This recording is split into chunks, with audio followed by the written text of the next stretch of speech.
just promoted there.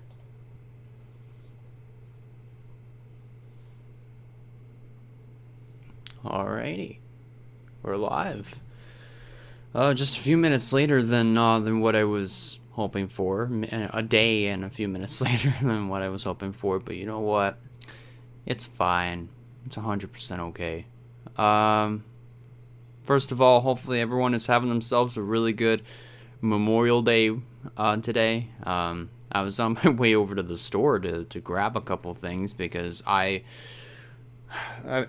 preached a lot about trying to get myself into the best shape of my life, but the hard part is following up on that, and I really wanted to try a lot harder at following up at something like that than to just do it one day and then just forget all the rest, and then try to do it again and then just forget.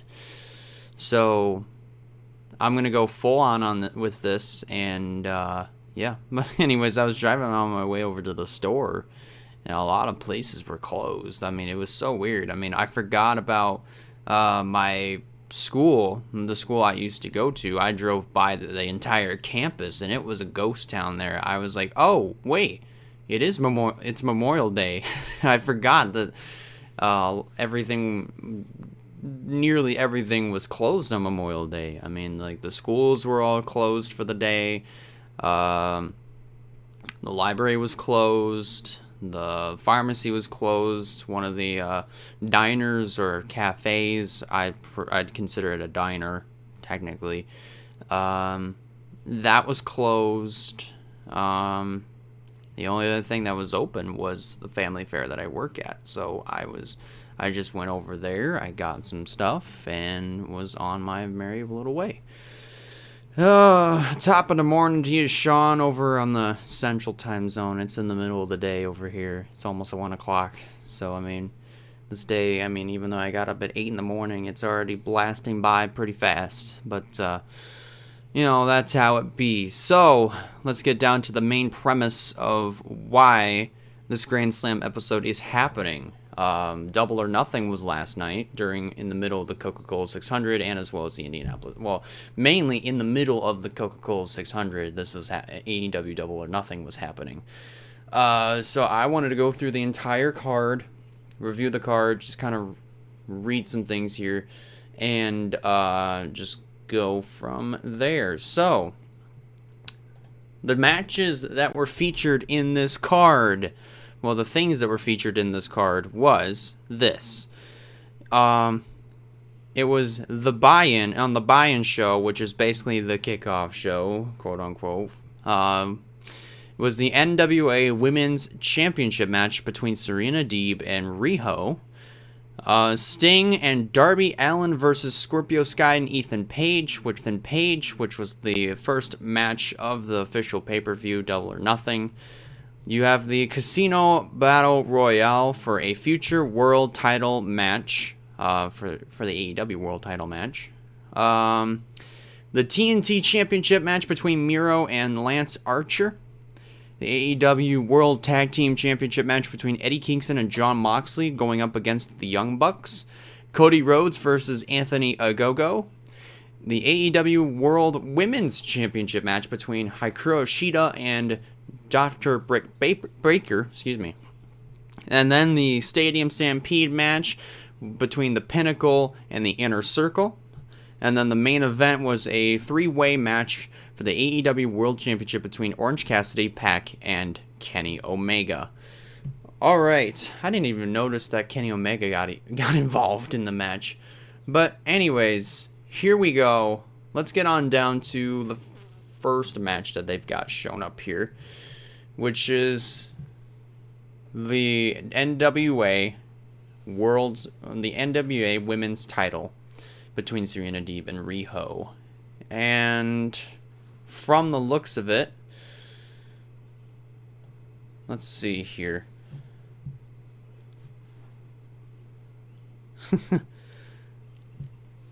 Yeah, from the looks of it, I'm just going ahead and I'm reading this. I'm reading everything that happened. So basically, this was kind of back and forth as a typical wrestling match would be. But at the end of it all, it was Serena Deeb who defeated Riho to retain her NWA Women's title. I kind of think this makes sense. I believe this would make sense because Serena Deeb, I think she's an NWA regular. I know she's made a couple appearances on AEW.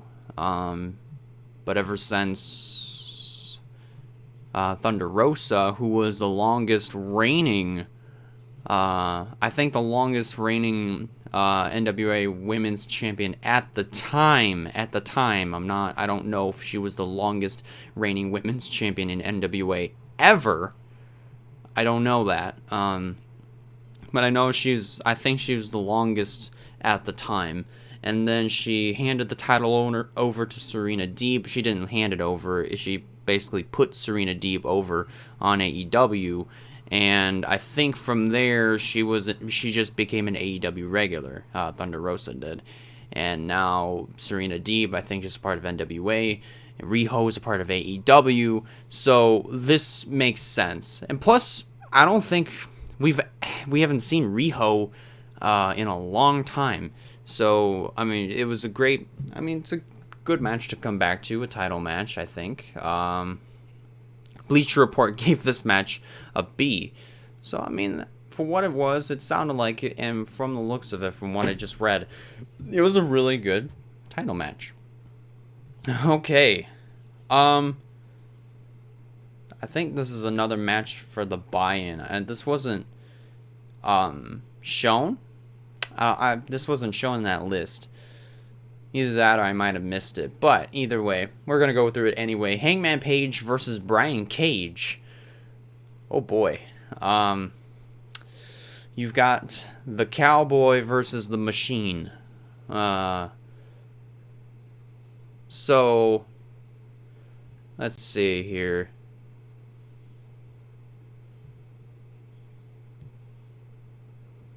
Let's see.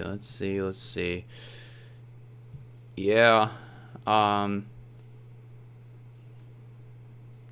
the looks of it, I mean, Brian Cage. I'm just reading here. I'm reading.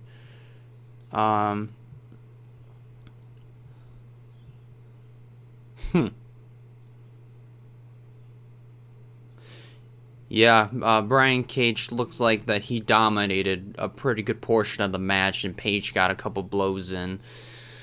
And then, okay, let's see here.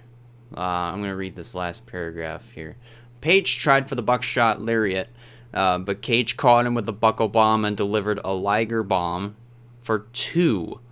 The near fall brought out Hook and Ricky Starks of Team Taz. The latter trying to convince Cage to use the FTW belt as a weapon. Cage refused and ate a buckshot lariat from Page, who went on to score the win. Okay, so Cage was dominant for a pretty good portion of the match, and Hangman Page kind of fought back, and it was because of a distraction on Cage's part that costed him the match, and that allowed Hangman Page to get the win. That grade for that match was a B. Now we've got the AEW Tag Team Championship match between Jon Moxley and Eddie Kingston and the Young Bucks. Let's see here. Alright. Yeah. So basically, in a nutshell, this was Young Bucks kind of mocking a lot of WWE legends like Hulk Hogan, Randy Savage, for example. And then, yeah, pretty much they were... A lot of interference was involved on the part of the Young Bucks with the Good Brothers, Luke Gallows and Anderson. I don't know if Kenny Omega got involved, but the last paragraph here says Moxley turned the Bucks inside out with stereo lariats but took super kicks. The Bucks, to their surprise, failed to keep the fired up Moxley down past 1. Chants of Moxley spilled from the stands, but the Bucks flattened him with stereo super kicks. They added more of their trademark strikes to Kingston and set the former world champ up for the BTE trigger, which they delivered perfectly. A second failed to drop Mox, as the fourth did, and the Bucks retained the titles. So, yeah, basically, this was a match where there was some interference involved on the Young Bucks' part when the Good Brothers, from what I read, just got involved, and a lot of mocking on their part. But Kingston and Moxley brought the fight, nonetheless, and the grade that they gave this was an A. That was for Bleacher Report. Here we go, the Casino Battle Royal, which, yeah, this one I think caught a lot of people off guard. I think there were some people that were caught off guard. So let's go ahead. Let's see here. The Casino Battle Royal kicked off with the Clubs group, which included Christian Cage, Powerhouse Hobbs, Dustin Rhodes, Matt Sydal, and the acclaimed Max Caster, who did not hesitate to insult every one of his opponents. Paul White joined Excalibur, and Jim Ross, and Tony Schiavone on commentary. Sydal was the first competitor eliminated following a cheap low blow by Caster. The young tag team Star was the next to go. Okay. Landing awkwardly on the entrance ramp and immediately clutching at his knee. Ouch. Jeez. Okay. The Diamonds entered the match next, which included Big Money Matt Hardy, joined and attempted to jump Preston Vance of the Dark Order, but the Masked Man fended them off, delivering a power bomb to Isaiah Kennedy. Nick Komoroto of the Factory, and Serpentiso entered next. Okay. Vance eliminated Serpentiso immediately before squaring off with the massive Komoroto. Vance tried two clotheslines, but Komoroto rocked him with a spear. Both men fought over to the rope, where Rhodes dumped both of them. A vengeful Komoroto blasted Rhodes with a cowbell. Hobbs dumped Rhodes, then ate a kill switch from Cage. From Brian Cage. Oh, Brian Cage got involved. Oh, boy. Christian and Hardy squared off, drawing an enormous pop from the fans. Cassidy interfered, but paid for it, courtesy of Colt Cabana, who entered as part of the Hearts group. The Varsity Blondes, the acclaimed Anthony Bowens, and Penta L0M rounded out that collection of stars. Cassidy eliminated Cabana as payback and saved Hardy in the process. Bowens was sent to the floor, as was Griff Garrison, of the Blondes, by Hardy. Cassidy continued to stand by Hardy. The Spades, which was headlined by Jungle Boy, joining the popular young star, were Hardy associate Mark Quinn, the Factory's Aaron Solo, the Dark Order's Evil Uno, and Big Shotty Lee Johnson. Private Party eliminated Brian Pillman Jr. to a chorus of boos. Yep. Johnson and Solo's runs were short, as Hardy knocked them to the floor after a brawl to the apron.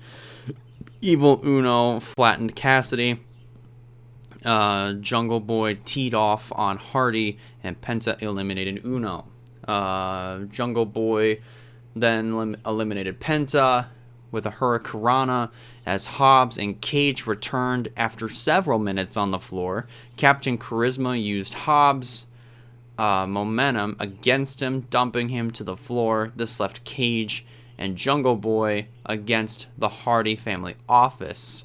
And this one I didn't see coming. I don't think anybody saw this coming either, but the Joker was Lio Rush, making his debut in AEW, and wasted no time at all executing a Poison Rana on Quinn. He added a running Spanish Fly to Cassidy, and then avoided elimination from Hardy and leveled him with a stunner. Ooh.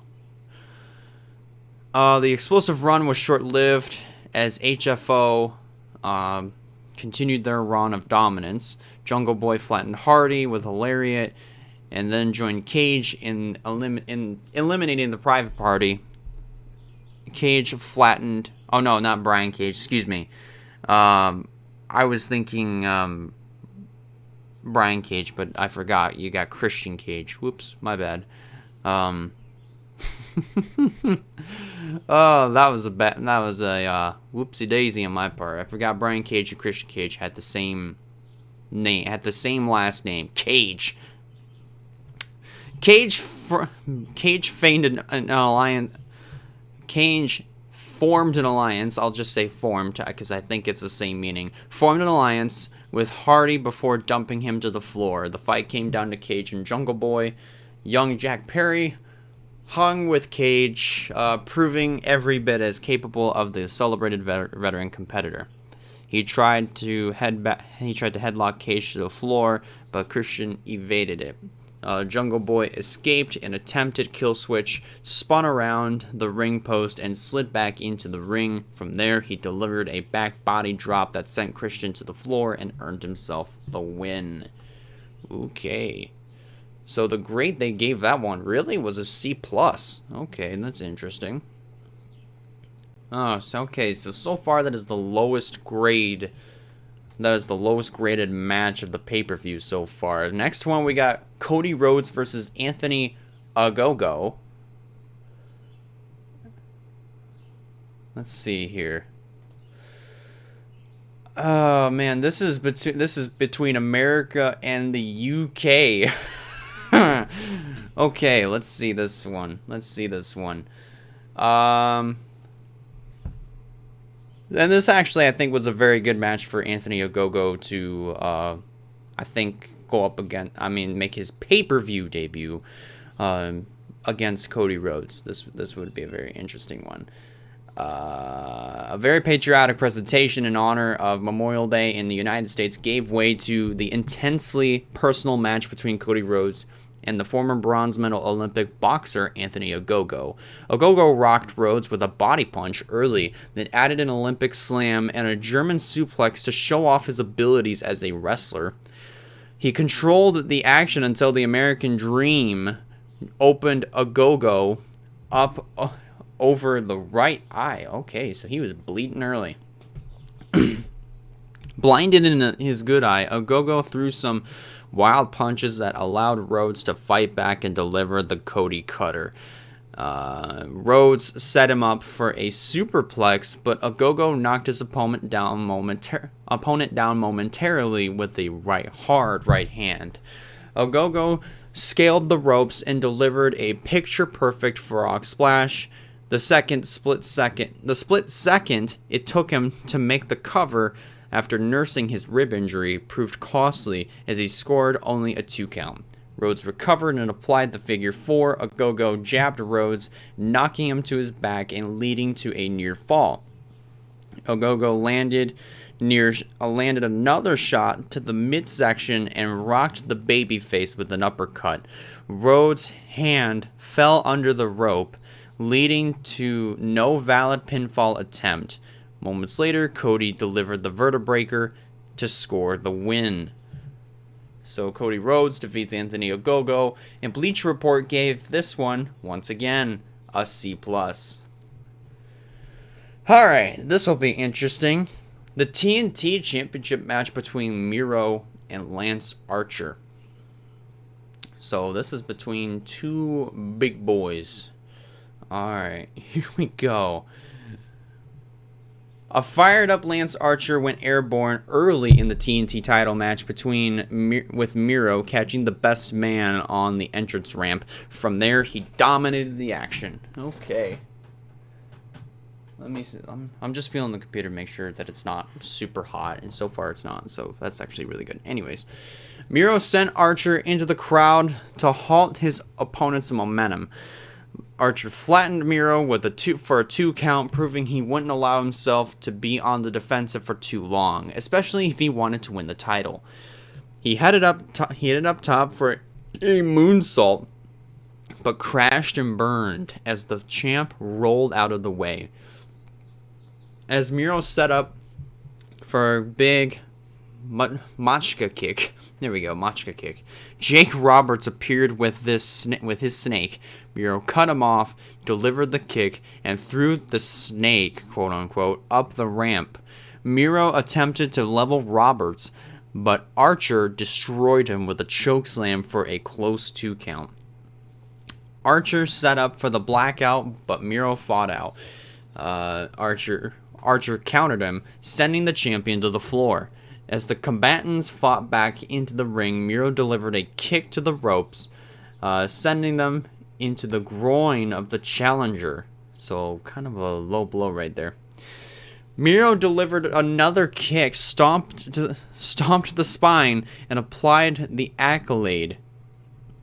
Archer tried to fight out, but Miro added knees to the back. He reapplied the submission, knocking Archer out unconscious and causing the referee, Aubrey Edwards, to call for the bell. So this match ended in a submission with Miro on top. Once again, here we go with this train, a C+. So we've got 3 straight C+ so far. So let's move on to the AEW Women's Championship match between Hikaru Oshida and Dr. Brit Baker. This one, I thought, from what I've seen, like the end result, I was like, all right, I kind of like where this is going. Man, oh man. Okay, so this was a really good back and forth here. Really good back and forth between Brit Baker and Shida. And this, honestly, to me, I think was probably one of the best women's matches. This is just one what I'm reading here. So, at the end of it all, Brit Baker defeated Hikaru Oshida to become the AEW Women's Champion. And I honestly do agree with this choice here. Because Brit Baker thought the last 2 years, ever since Dynamite had debuted, had set the women's division, not just in AEW, but also all over the wrestling world, on fire. On fire! Honestly, as a heel, I feel like she just does super good as a heel. And just her mic skills and her in-ring work are just phenomenal. So, honestly, I think she deserves the title. And I'm not trying to discredit anything from Hikaru Oshida. Hikaru Oshida is really good in the ring. I've never heard her on the microphone before, but I think she's more of that kind of quiet type that just leave everything, just like she basically does a lot of her talking with her actions in the ring. And I think that's the best kind of style there for Hikaru Oshida. But as far as Brit Baker, I really do think this is a good decision here. And the grade is an A. So, not bad right there. I think that's really good. All right. Another match that I've been wanting to get to know about is Sting and Darby Allen versus Ethan Page and Scorpio Sky. Okay, let's see here. I'm gonna go ahead and read this one because it's not too long. Darby Allen and Sting wasted no time avenging months of torment at the hands of Scorpio Sky and Ethan Page, the former launching himself onto All Ego at ringside while the Icon teed off on Sky. Brawling gave way to Sting launching his own body out of the ring and onto the competition, drawing a thunderous ovation from an appreciative audience. Okay, so Sting is wasting no time at all, launching himself off the top rope at 62 years old. Okay. Okay, anyways, the heels absorbed the early onslaught and managed to cut Allen down, working him over and isolating him from his partner as the Hall of Famer watched on. Darby escaped a side suplex attempt by Sky and made the tag to Sting, who exploded into the match with hard rights to the opposition before referee Aubrey Edwards informed him she did not see the tag, thus forcing him back to the apron. Oh man, the heels continued to work over Allen despite the former TNT champion's attempts to fight back. He finally did, delivering a stunner and tagged Sting in. This one, Aubrey Edwards did see. The Icon sent Sky to the floor and delivered a code red to Page for 2. The babyfaces applied stereo submissions, but Edwards called them off. Sting came face to face with Sky, and after an exchange of blows, Sky tried for a springboard cutter, only for Sting to catch him and deliver a Scorpion death drop for the win. This, I think, is a really good welcome back match for Sting. I mean, that's just as far as wrestling. I mean, that match between Brian Cage and Ricky Starks that he had with him and Darby Allen, I feel like that was a cinematic match, and I think that was his first cinematic match in a long time, I believe, or that was his first one ever.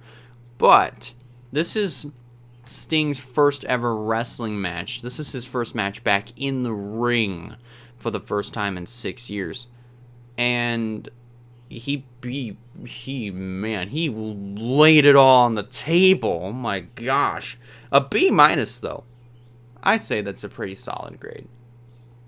Next, we've got the AEW World Title match between Orange Cassidy, Pac, and Kenny Omega. The guy who holds more titles than his ego can hold, more words to basically describe Kenny Omega. Okay. So basically in this triple threat match, I would not be surprised if the Good Brothers or the Young Bucks got involved. I would not be surprised by that at all.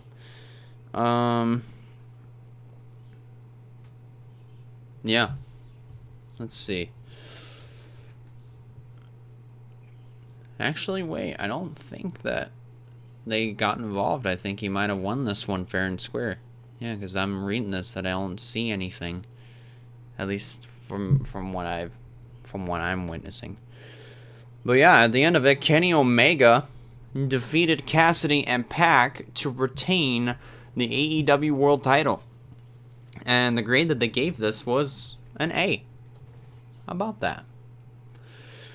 And last but not least, the Stadium Stampede match for the second year in a row. There's a Stadium Stampede match. The Inner Circle versus the Pinnacle. Oh boy. Here we go. This one I will actually read all the way through because this is the one that I've been watching out for the most.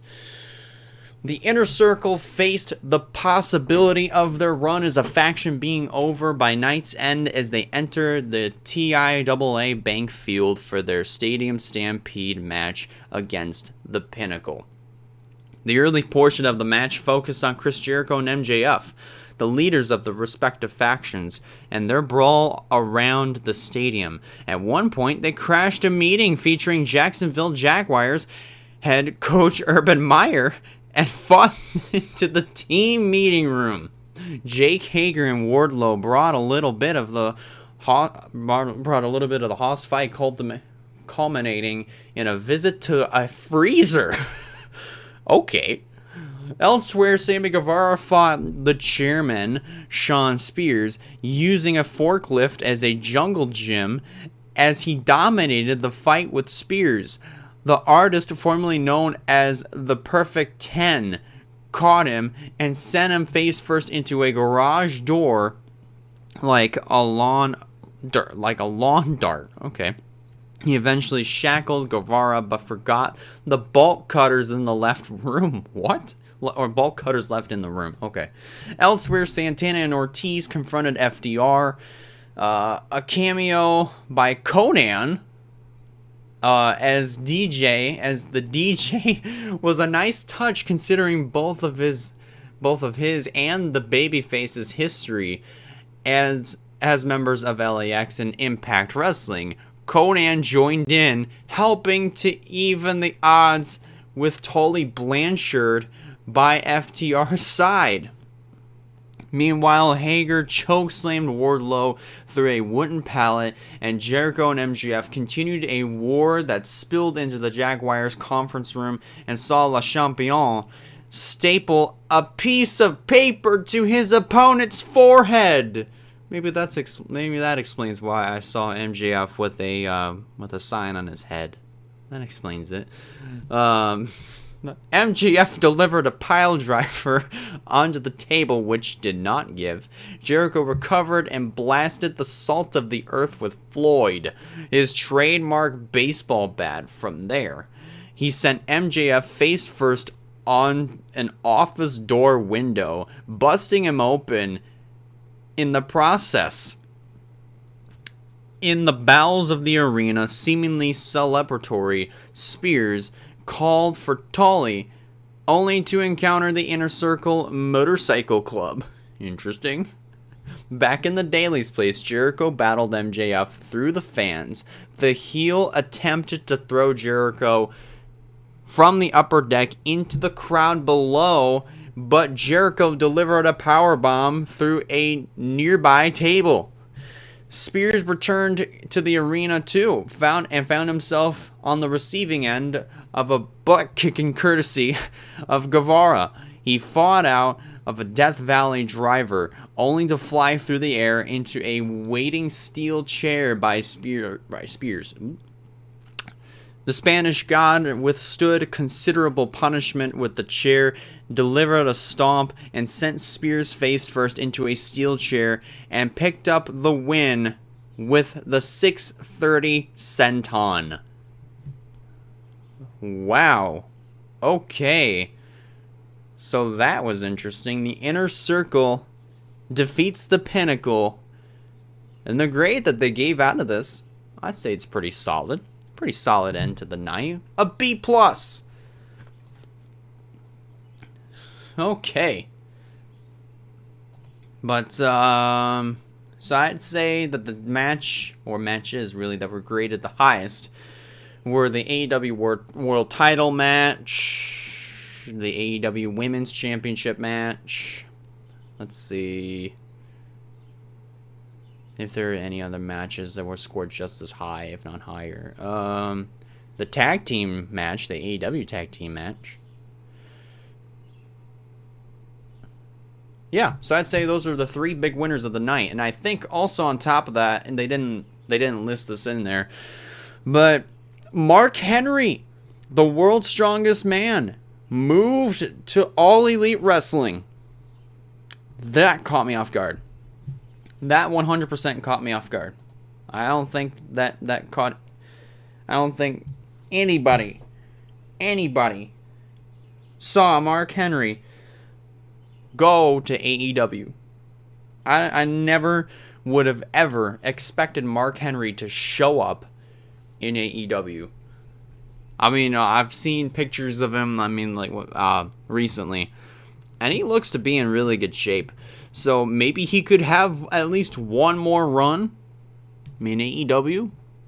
That's a question mark. I think that we're all just going to have to maybe fill in the blank for later on down the road, because nothing right now is confirmed, because remember, he just showed up in AEW out of nowhere, which that was kind of interesting. But either way, I'd say this pay-per-view, I honestly, from the looks of it, from the sounds of it, and from what I read was a really solid pay-per-view, a really solid first pay-per-view back for the fans. And I feel like they got their money's worth. So I'm going to go ahead, in my personal opinion, I'm going to give this an A-. A- for me. Just mainly because, I mean, just there were some matches, mainly a lot of the matches from what I read were super good. I mean, Jungle Boy, just came out of nowhere with the win. I feel like that the Casino Battle Royal should have been graded a little bit higher. But on top of that, I mean, it was really good. Really good. So, man, AEW Double or Nothing, man. That's in the books, and we're off to the races with other things. So, that's going to do it for this episode of Grand Slam. Thank you guys a lot for watching, and if you like the video, go ahead and give it a like. If you have not considered subscribing yet, I recommend you do so in order to keep up with some fine content coming out in the near future. And that about does it for me. I'll see you in the next one.